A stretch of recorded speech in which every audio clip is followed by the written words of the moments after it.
Moi je suis le sonorisateur, je fais le son dans la salle. C'est important, mais tous les postes sont importants. Hein. Il n'y a personne d'inutile en fait dans l'équipe. Tout le monde est là, chacun a son travail.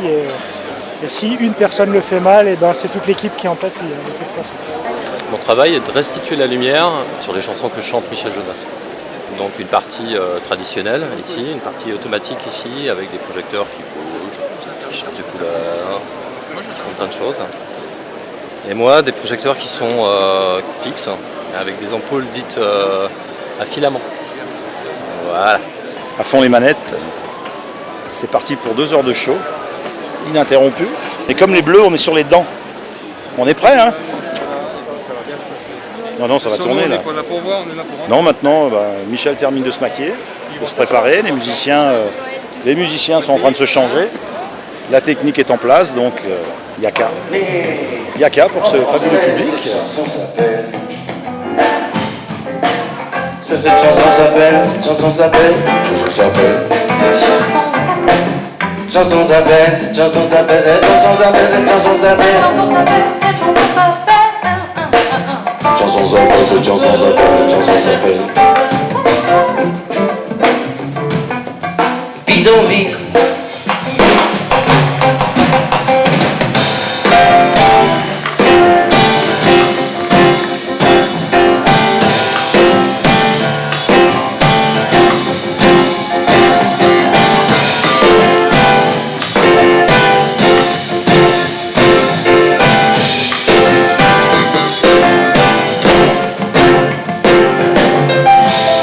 Regarde là ma ville, elle s'appelle Bidon, Bidon, Bidon, Bidonville.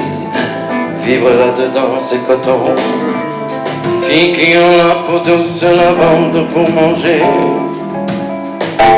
Dans les chambres l'herbe pousse, pour y dormir faut se pousser. Les enfants jouent mais le ballon, c'est une boîte de sardines. Bidon.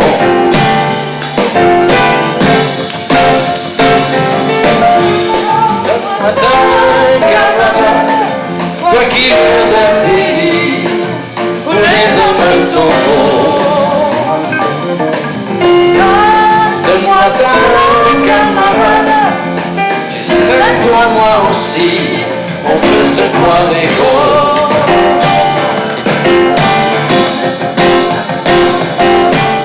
Le truc pour durer, c'est ça, de faire toujours son métier avec enthousiasme et puis plaisir, quoi, et puis joie. Hein. Ça, mais ça, c'est pas des discours, hein, parce que moi je m'en rends compte. Hein. C'est très concret, ça.